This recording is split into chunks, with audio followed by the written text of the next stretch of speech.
Joining us here on the Rich Eisen Show for the first time, I'm pleased to have him here talking about March Madness.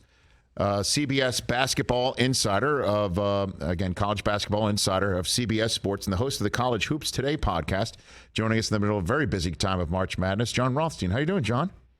Good, Rich. Great to be with you, man. Yep, you got it. So what's the story of this tournament right now? What do you consider as the story of this tournament right now? Shaheen Holloway and the St. Peter's Peacocks. A run, I think, that you can say when you split the atom, Rich, might be more impressive than UMBC beating Virginia in 2018. When you look at that upset for UMBC, DeAndre Hunter, who was an integral part of Virginia winning a national championship in 2019, was unavailable to play during that run because of an injury. You look at St. Peter's and the limited resources that this program has, being in the heart of Jersey City, being undermanned. Rich, I remember when St. Peter's last went to the NCAA Tournament in 2011, they had 2 full-time assistants, and the third assistant was only able to take the job because he had a pension from the United States Air Force. And for that team to go toe-to-toe with Kentucky and then beat Murray State, a team that won 30 games from wire to wire in the round of 32, this, to me, is one of the more miraculous runs that we've seen in the history of the greatest event in sports. So then the question is, though, is how much further do you think they can go? That's the magic question, right?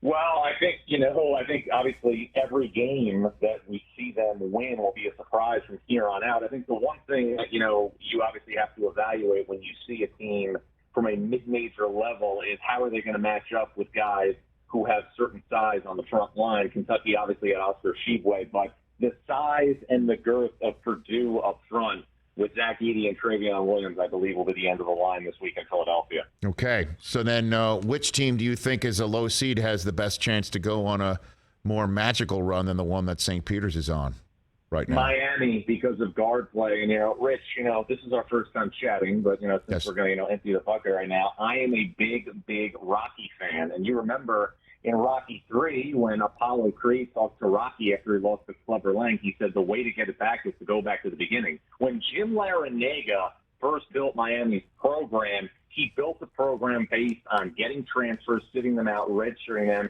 and being older than everybody else. Miami, after it had some success, dabbled in with elite high school players, guys like Lonnie Walker, Bruce Brown. Obviously, they've done a really, really good job as well, with guys who are on the team right now from the high school front, like Isaiah Wong. But the makeup of this team with Charlie Moore, with Cam McGusty, is about experience and age. Miami, Rich, starts 3 fifth-year seniors, a lot like Apollo Creed at the Rockies. The way to get it back is to go back to the beginning.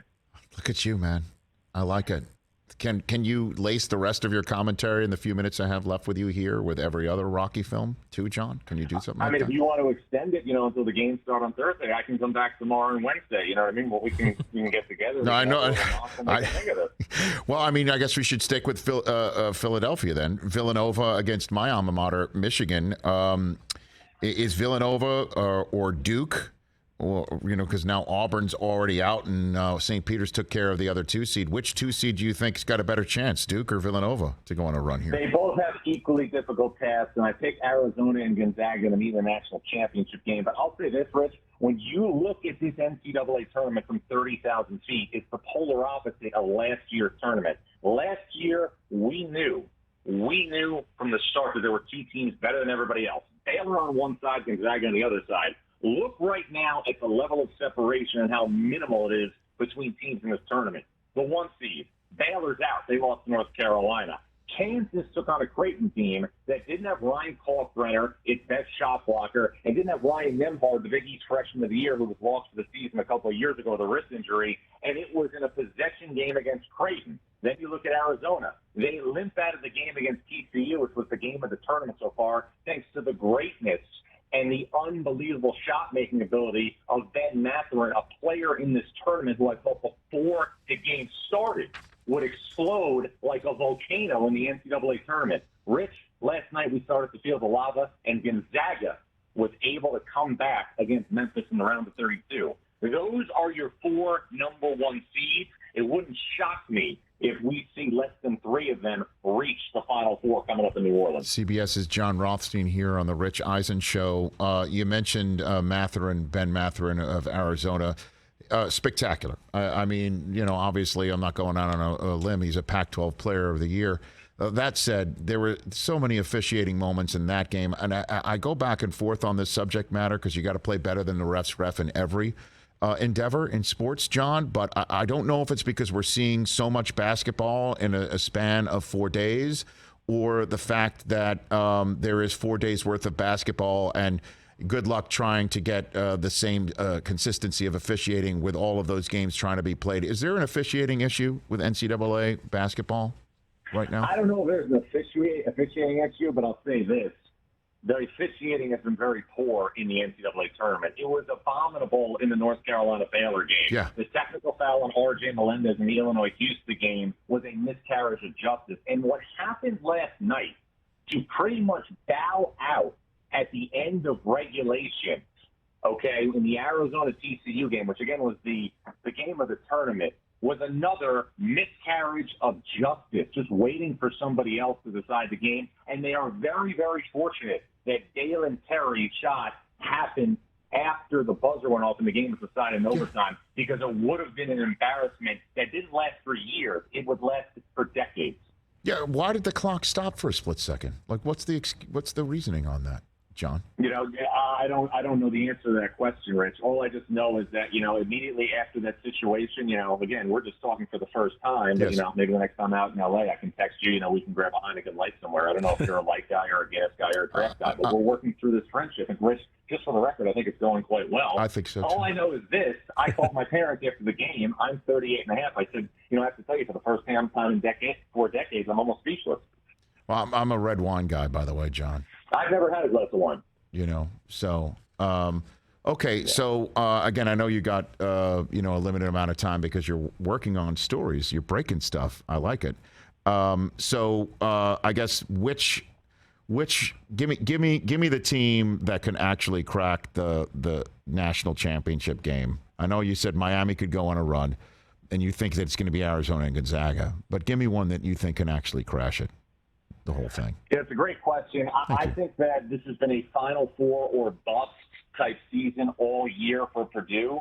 And I think when you look at the chemical makeup of this Purdue team and the bracket that has opened up for them in the East region, you have the 1 seed Baylor out. You have the Kentucky seed, the Kentucky team that was the number 2 seed. They're out of the bracket. Right now, things are aligned for Baylor to get to for Purdue to get to the first time. For Purdue to get to the Final Four for the first time since 1980. But I also look on the bottom right of your bracket, and I see the region of vulnerability. Kansas isn't vintage Kansas. We have a 10 and an 11 going against each other in Miami and Iowa State. And then you have a Providence team that is in the second week of the NCAA tournament for the first time since 1997, when Providence had the ball at the end of regulation against the eventual national champion Arizona Wildcats under Pete Gillen and lost the game in overtime. So I look at that bottom right as being the region of vulnerability. I still believe, obviously, in Arizona and Gonzaga. And then, you look at the makeup of that bottom left region. You got 2 great brands going against each other in North Carolina and UCLA. And then you've got your traditional David versus Goliath showdown, Purdue against St. Peter's in Philadelphia. The door is open for Purdue right now, again, to get to the Final Four for the first time since 1980. Matt Painter has been back several times during his career in West Lafayette. This is his best chance to get there. All right, so I guess before I let you go, let me try my hand at a Rocky analogy for you, John. How about Michigan head coach Juwan Howard going from Rocky IV, I will break you in the handshake line, to, I guess, what would it be, Rocky I, hugging somebody, consoling them, crying, like in the handshake line in Dispatching with Tennessee. How about the turnaround for my coach? How about that one, John? No, it's impressive. He's a mensch. It sounds like you're a mensch, too, but I've never had a glass of wine. Okay. Did I go to? I've never had a glass of wine. I've never played golf. I've never had a cup of coffee, and I've never been to Europe. But I'm going to Europe this summer. That's the plan. Okay, John. I got married. I had to postpone my wedding twice due to the pandemic. So we're supposed to go to Europe July into August. So maybe you can get my number from the producer. You can throw me a couple of ideas. I'm happy to do that, John. A little vino. What summer camp did you go to? It sounds like I went to summer camp with you, John. What summer camp did you go to? No, my father ran a camp, and my mother did arts and crafts. So, that was how we got, family time at the end. I just my didn't father ran a camp for years. There's no Jewish of New York. There's no Jewish geography to play with you right now? Is that what you're saying, John? Or you just got to run because you're breaking a story right now? Is there no? I'm breaking a story. All right, take care of yourself, John. We'll chat All soon. right, thanks. Okay, there's Jon Rothstein, everybody. I like him. Is he a keeper? He's a keeper. Yeah. I like him. He's fun. A Rocky 3 reference? Come on. He's one of us. I made a Rocky 4. Well, I watched you 4 fought this back. weekend. That was nice. Hey, you watched all the way to the end. Thanks for that. Watch more right here.